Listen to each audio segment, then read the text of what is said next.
Bonjour à tous, bienvenue sur le plateau de Face au territoire sur TV5 Monde avec nos partenaires habituels, Ouest France, Nice Matin, France Antilles, le groupe La Montagne et puis 20 minutes qui nous accompagnent donc tout le long de cette émission avec un invité politique aujourd'hui particulier qui est Louis Giscard d'Estaing. Bonjour. Bonjour, merci d'être avec nous Louis Giscard d'Estaing. Vous êtes président de la Fondation Valéry Giscard d'Estaing, vous êtes vice-président de l'UDI, on va beaucoup parler politique évidemment et législative dans cette émission. Vous êtes maire de Chamalières. Vous avez succédé à votre père, qui était également maire de Chamalières il y a quelques années.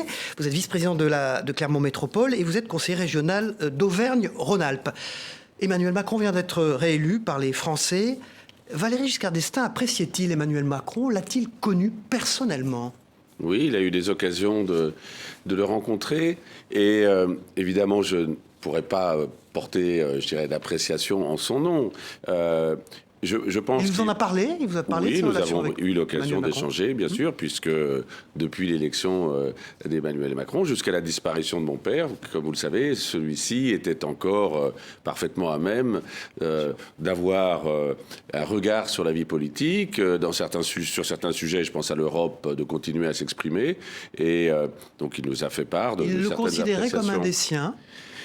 Je ne crois pas qu'il pouvait le considérer comme, selon cette expression, comme l'un des siens. Je pense qu'il considérait qu'il avait des qualités importantes pour continuer à mener des projets européens dans l'esprit de ce que lui avait fait. 2 Français sur 3, c'est le titre d'un livre qu'avait écrit votre père. Emmanuel Macron tente de réussir ce pari, on voit bien. En gros, 60% des Français le rejetaient 6 mois avant l'élection présidentielle. Il a été réélu avec 60% du corps électoral. Est-ce que c'est un rêve qu'aurait voulu réaliser votre père ? Écoutez, on ne peut pas comparer 2 élections très différentes. Quand on est élu au 2e tour face à Marine Le Pen, ça m'oblige à faire un retour en arrière. En 1974, Jean-Marie Le Pen a été candidat à l'élection présidentielle face à mon père et face à François Mitterrand. Vous le rappelez. Il avait fait 0,75% des voix au premier tour. Un autre pays. Oui, un autre pays. Je crains que l'élection de François Mitterrand et la suite ont propulsé le Front National, puis ensuite le Rassemblement National à ces niveaux électoraux. C'est Louis Giscard d'Estaing, donc président de la Fondation Valéry Giscard d'Estaing et vice-président de l'UDI, qui est notre invité politique ce matin. 10 mai 1981, arrivé au pouvoir de François Mitterrand. 19 mai 1974, arrivé au pouvoir de Valéry Giscard d'Estaing. On en reparlera tout au long de cette émission. Dans un instant, François-Xavier Lefranc de Ouest France est notre invité. François-Xavier Lefranc, bonjour. Merci d'être avec nous. Bonjour. Louis Giscard d'Estaing, vice-président de l'UDI, avec une majorité présidentielle qui se dessine. Exactement. Bonjour, monsieur Giscard d'Estaing. Vous êtes donc vice-président de l'UDI, l'Union des démocrates et indépendants, créée, il faut le rappeler, en 2012 par Jean-Louis Borloo. Alors, il y a quelques parlementaires de l'UDI qui ont rejoint Emmanuel Macron, notamment en Bretagne, par exemple. Vous n'avez pas été tenté de rejoindre la majorité d'Emmanuel Macron ? Alors, d'abord, merci de m'accueillir et de me permettre de répondre, effectivement, en tant que vice-président de l'UDI. Et je suis très heureux de pouvoir le faire parce que c'est vrai que notre formation politique, en décompte du CSA, ne doit pas être extrêmement haute dans les interventions. Donc, très heureux de pouvoir le faire. Alors, si vous voulez, notre position, c'est que dans UDI, il y a le I d'indépendance. Donc, pour nous, c'est le critère déterminant. Nous avons déterminé notre position en Conseil national et à une très, très large majorité, nous avons décidé de soutenir au premier tour de l'élection présidentielle Valérie Pécresse. Cette position n'était pas partagée par l'ensemble de l'UDI, mais... Vous la regrettez un peu ou pas ? Ah non, nous considérons que nous étions dans une cohérence complète. Nous avons, et si on revient sur l'histoire de la Ve République, je rappellerai que mon père, jeune député indépendant et paysan, avec Antoine Pinet, a fait partie des premiers gouvernements du général de Gaulle, sans être gaulliste. Donc il y a chez nous cette idée très claire que nous souhaitons apporter une valeur ajoutée dans les territoires, on y reviendra peut-être, et aussi sur le plan politique, parce que nous ne sommes pas dans la majorité présidentielle de M. Macron. Qu'est-ce qui, fondamentalement, sur le plan des idées, des valeurs, vous sépare d'Emmanuel Macron et de sa majorité ? On va dire ce qui nous distingue, plutôt que ce qui nous sépare. Ce qui nous distingue, c'est que nous considérons d'abord que, effectivement, les territoires, la décentralisation, une vision décentralisée de la France, ça doit primer sur tout autre aspect, ce qui n'est pas tout à fait, me semble-t-il, et nous semble-t-il, la vision d'Emmanuel Macron.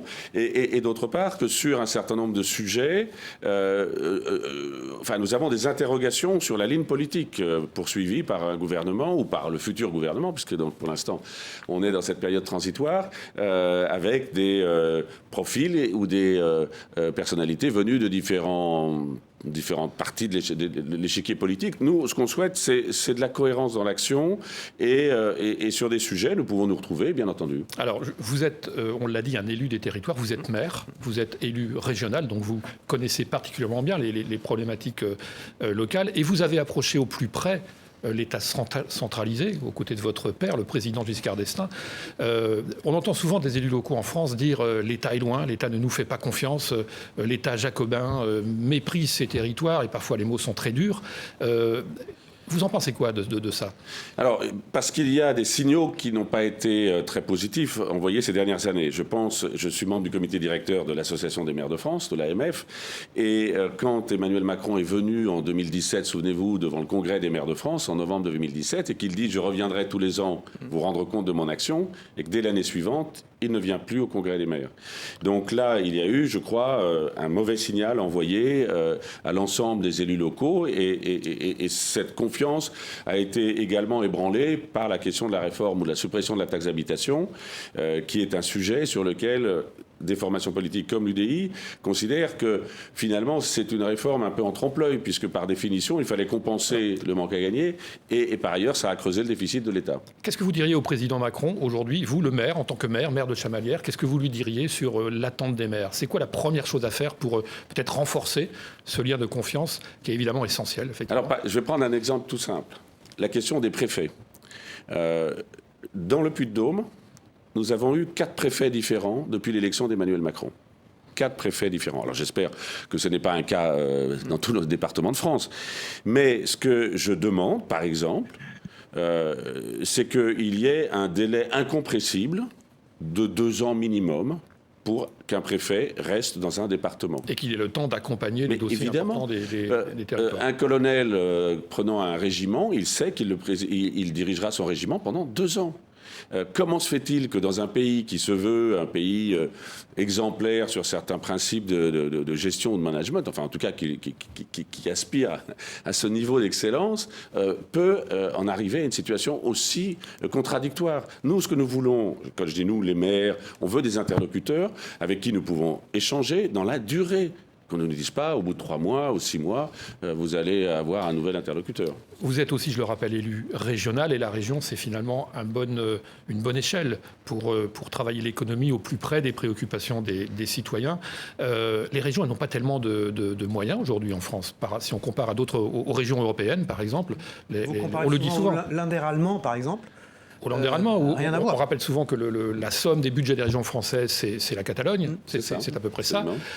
Comme si l'État se disait, il ne faut pas trop leur donner de pouvoir, on ne sait pas trop ce qui se passerait derrière. Pourquoi? Qu'est-ce qu'il faudrait faire? Et pensez-vous qu'il faut une étape forte de décentralisation, précisément pour permettre aux territoires, dont vous êtes le représentant, d'agir et d'agir plus efficacement? Bien sûr, et très volontiers, si vous voulez, parce que les régions, y compris les régions agrandies, puisque là aussi nous sommes passés par des bouleversements territoriaux de grande ampleur. Auvergne-Rhône-Alpes, c'est une bonne chose au passage? C'est une bonne chose? Moi, ce que je constate simplement, quand M. Hollande lance cette réforme, une réforme quand même majeure, de dire aux habitants de Poitiers qui sont rattachés à la même région que Saint-Jean-de-Luz et aux Alsaciens qui vont être avec Champagne, Ardennes et Lorraine, c'est pas neutre. De faire des réformes comme ça, sans engager au minimum le Congrès, c'est-à-dire la réunion de l'Assemblée nationale et du Sénat et une majorité des 3/5. Ça serait le minimum pour faire des réformes dont on voit aujourd'hui les conséquences. Alors après, les régions, nous avons effectivement en Auvergne-Rhône-Alpes, nous avons une grande région par cette fusion. Néanmoins, les moyens ne sont pas supérieurs à ce qu'ils étaient auparavant. Est-ce qu'il ne faut pas justement une vaste réforme qui permettrait de donner plus de moyens? Parce que est-ce que ce n'est pas à partir des territoires qu'on va un peu retisser certains liens qui sont quand même très distendus? Est-ce qu'on ne va pas décrisper la France France par les territoires, mais comme votre père l'aurait souhaité. Mais si vous voulez, je crains malheureusement que le contexte, on va voir, bien sûr, j'attends et j'observe ce qui va se passer dans les prochaines semaines, mais si vous voulez, les signaux tels qu'ils peuvent avoir été envoyés, même pendant la courte campagne présidentielle de M. Macron, ne sont pas extrêmement encourageants en termes de réforme territoriale ou de moyens nouveaux donnés au territoire. Louis Giscard d'Estaing est notre invité. Il est vice-président de l'UDI, Chonu, qui est dessinateur et collaborateur de Ouest France régulier. A une question à vous poser sous forme de dessin. C'est la tradition de cette émission. On écoute, on regarde Chonu. Bonjour. En cette semaine où l'on a célébré l'Europe, quelque chose me dit que de là-haut, le président Valéry Giscard d'Estaing et son vieux complice de toujours, le chancelier Helmut Schmidt, ont dû suivre avec le plus grand intérêt la rencontre entre Emmanuel Macron et Olaf Scholz, les deux hommes écrivant une nouvelle page de l'histoire du couple franco-allemand. Mais revenons à des choses plus terre-à-terre. Oui, Emmanuel Macron est aussi un joueur d'accordéon. Il espère avoir une large majorité qui s'étire de la droite à la gauche, mais une fois le soufflet des élections retombées, eh bien la France risque de connaître une période volcanique. Alors permettez-moi de vous poser deux questions très différentes l'une de l'autre. La première, la droite et le centre, est-elle une force d'opposition ou sera-t-elle absorbée par la Macronie? Et la deuxième question porte sur le bras de fer qui oppose Laurent Wauquiez, le président de la région Auvergne-Rhône-Alpes, au maire écologiste de Grenoble, Éric Piolle. Êtes-vous pour ou contre le port du burkini dans les piscines municipales? Alors vous êtes très concerné car vous êtes conseiller régional Auvergne-Rhône-Alpes. Oui, d'une part, et que nous avons une très belle piscine à Chamalières, une piscine olympique. Donc, pour la première question qui concernait donc rappelez-moi, c'était sur le burkini. Oui, alors le burkini, voilà, pour le burkini, je réponds tout simplement. Bien sûr, il ne faut pas autoriser le burkini dans les piscines. Ça paraît une très mauvaise décision. Et la première, c'est droite-centre. Et alors, oui, bien sûr, la question de l'union de la droite et du centre, que constitue effectivement l'Alliance pour les législatives entre LR et l'UDI, ça correspond à un axe d'alternative, pas d'opposition. Nous avons besoin dans notre pays d'avoir une alternative crédible qui se situe au centre droit et à la droite de la majorité présidentielle telle qu'elle se dégage. Voilà, c'est pas une opposition, c'est une alternative. François-Xavier Lefranc. Ça veut dire que demain, on pourrait imaginer que l'UDI rejoigne peut-être la majorité, non pas pour s'y fondre, mais pour apporter son regard. Contrat de gouvernement. Oui, mais ça veut dire aussi qu'il faut dans ce cas-là avoir une vraie négociation, comme ça se fait dans tous les pays démocratiques parlementaires du monde. Actuellement, le problème d'Emmanuel Macron, c'est qu'il ne traite pas avec les partis politiques. Il traite avec mais ça va changer, individus. ça J'espère, parce que je considère que c'est... une démocratie parlementaire, c'est des coalitions, vous avez raison de le dire, en Allemagne, c'est des coalitions qui se négocient sur la base programmatique. La une de Ouest France, François-Xavier Lefranc. Alors la une de Ouest France, c'est évidemment en référence à la guerre en Ukraine, la pénurie de blé et la crainte d'une crise alimentaire qui peut peut-être d'ailleurs amener les Européens à s'intéresser d'un peu plus près à leur agriculture, parce que ça c'est un vrai défi. François-Xavier Lefranc, rédacteur en chef du plus grand quotidien francophone du monde. Merci d'avoir été avec nous ce matin. Dans un instant, Denis Caro de Nice Matin sur ce plateau. Bonjour Denis Caro, vous êtes le directeur des rédactions du groupe Nice Matin. Bonjour. Dans un instant, nous allons co-interviewer Louis Giscard d'Estaing, notre invité ce matin dans Face au territoire sur TV5 Monde en direct. Mais tout de suite, nous nous rendons dans le Puy-de-Dôme. Vous connaissez bien ce département, Louis Giscard d'Estaing. Vous en êtes l'élu. Gilles Laloze, que vous connaissez également, qui est directeur éditorial du Puy-de-Dôme pour La Montagne. Le groupe Centre-France La Montagne, notre partenaire, a une question à vous poser depuis Clermont-Ferrand. Vous connaissez bien aussi. Louis Giscard d'Estaing, votre père, qui était un partisan d'une troisième voie entre une Europe supranationale et une Europe des États, a proposé, dès qu'il a été président de la République en 1974, la mise en place du Conseil européen. Lundi dernier, Emmanuel Macron a affirmé sa volonté de réviser les traités de l'Union européenne. Vous qui êtes président de la Fondation Valéry Giscard d'Estaing, dont le but est de faire connaître la période de l'histoire politique, économique et sociale de la France et de l'Europe durant laquelle VGE a joué un rôle important, que pensez-vous de cette volonté de réformer l'Europe ? Mais cette volonté de réformer l'Europe, elle s'inscrit finalement d'une certaine façon dans ce que mon père lui-même avait identifié comme étant les problèmes de l'Europe, c'est-à-dire le fait que l'élargissement avait précédé les réformes institutionnelles, ce qui était évidemment la mauvaise séquence. Et vous vous souvenez qu'il avait été chargé par Jacques Chirac, Lionel Jospin dans la cohabitation, de présider une convention pour la réforme des institutions européennes, qui a abouti à un certain nombre de préconisations qui ont finalement été transposées dans le traité de Lisbonne. Mais il considérait qu'effectivement, il restait un certain nombre de réformes à mener pour bien faire fonctionner, mieux faire fonctionner l'Europe. Denis Caro. Louis Giscard d'Estaing, Emmanuel Macron a plaidé lundi pour une Europe plus puissante. On voit clairement qu'il veut prendre le leadership et qu'il s'appuie pour cela sur la présidence européenne, sur la présidence française. Est-ce qu'il a la bonne approche? Alors, oui, mais ça ne vous surprendra pas venant de moi. Donc oui, il a raison de dire qu'il faut reprendre un certain nombre de chantiers sur la réforme des institutions européennes pour faire mieux fonctionner l'Europe, pour sur certains sujets ne pas être tenu par la règle de l'unanimité. Mais il faut pouvoir, quand on a vocation à entraîner derrière soi d'autres pays européens, eh bien, il faut donner le bon exemple. Et je pense notamment dans ces relations dans le couple franco-allemand, il faut donner le bon exemple sur la gestion des finances publiques, sur la capacité de réformer un pays qui accumule les déficits, qui accumule la dette. Depuis l'élection de François Mitterrand, je rappelle que notre dette a explosé. Elle était que de 20% du PIB en 1981. Elle est maintenant à 120% du PIB. Donc on voit bien que nous avons, de ce point de vue-là, nous n'avons pas envoyer les meilleurs signaux à nos partenaires, et en particulier les Allemands. Tout à l'heure, vous évoquiez le couple franco-allemand constitué par mon père et le chancelier Helmut Schmidt. Ils avaient été ministres des Finances dans leurs pays respectifs avant de devenir en situation de responsabilité et de créer l'euro sur la base d'une convergence des économies, et en tout cas des parités de change entre le franc et le Deutschmark.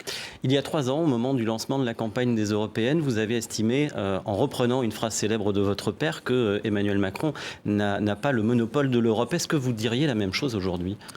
Enfin, bien sûr, au sens où personne, entre guillemets, n'a le monopole de l'Europe et qu'il ne faut pas, justement, dans un esprit de pédagogie vis-à-vis de nos partenaires européens, il ne faut pas s'ériger en étant une sorte de champion ou de héros de l'Europe, si ce n'est comme capacité d'entraînement. Et si vous voulez, encore une fois, quand je reviens à toutes les avancées majeures qui ont été réalisées quand mon père était président de la République française et en liaison avec le chancelier Helmut Schmidt en Allemagne, c'était dans le cadre d'une entente, mais une entente s'appuyant sur des convictions partagées et ensuite la convergence de leurs analyses.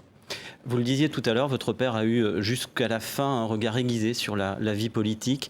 Est-ce qu'il avait des regrets concernant l'évolution de l'Europe et lesquels ? Oui, il avait des regrets. Il les a exprimés dans un livre qui s'appelle Europa, qui est un livre qu'il a publié en 2014 et qui, effectivement, indiquait qu'il souhaitait des cercles, vous savez, des cercles différents pour les projets européens, ce qui en réalité déjà est le cas avec l'euro, puisque tous les pays ne sont pas dans la zone euro, tous les pays d'Europe, et sur Schengen notamment, où effectivement, là aussi, ce sont des accords qui ne sont pas globaux sur l'ensemble de l'Union européenne. Une information qui vient de tomber, Louis Giscard d'Estaing. La Finlande est favorable à une adhésion sans délai à l'Union européenne. Non, à l'OTAN, pardon, excusez-moi, à l'OTAN. Justement, la Finlande est déjà de longue date dans l'Union européenne, mais vous trouvez que ça va bouger les lignes? Ça peut bouger les lignes ou pas? Alors, c'est toute la question de l'articulation sur la défense européenne entre l'Union européenne et l'OTAN. Certains pays, traditionnellement, préfèrent le bouclier qu'assure l'OTAN pour leur défense et leur sécurité extérieure, notamment vis-à-vis du bloc de l'Est, parce qu'il est vrai que M. Poutine, par son attitude, a réussi à ressusciter l'OTAN. Souvenez-vous la phrase d'Emmanuel Macron, l'OTAN est en mort cérébrale. Il y a 1 an ou 2. Bon, maintenant, la Finlande, vous l'annoncez, souhaite rejoindre l'OTAN. Donc on voit bien... Sans délai. Oui, sans délai. Et donc on voit bien que ceci a fait bouger les lignes. Par contre, sur la défense européenne, il faut effectivement renforcer la défense de l'Union européenne, qui est autre chose que l'OTAN. Le 2 décembre dernier, le Parlement européen a rendu hommage à votre père 1 an après sa disparition. Ce moment était important. Oui, je porte d'ailleurs la cravate que m'a offerte ce jour.